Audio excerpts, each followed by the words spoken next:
Bring me into your classroom, if you could. I mean, what is that conversation like when you have such a diverse student body with different backgrounds, different religious beliefs, different political beliefs? I think it's surprising how civilized it is. There's something in the personal encounter, in the listening to this personal story or personal life experience of the student that is sitting next to me that has a taming effect. It doesn't necessarily mean that students change their political opinions, and it's not my goal at all, to influence the students' political opinions.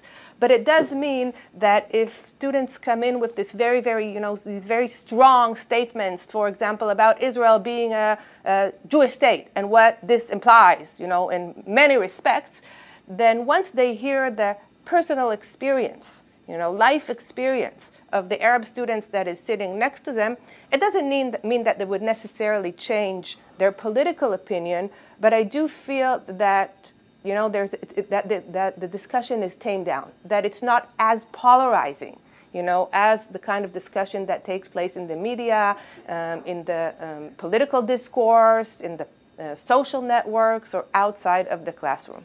In person, I mean, these discussions are heated, certainly passionate, but also respectful. I think a lot of the work we do in class about being able to put our emotions and our feelings aside, or at least not focus exclusively on how we feel about things, and try to think about them, to analyze them, to understand the difference between the legal perspective and the political perspective. And in many situations, there is a difference, to be able to kind of take the problem apart and see different facets, different aspects of an issue, not just my perspective, which is, strongly driven by how I feel about things.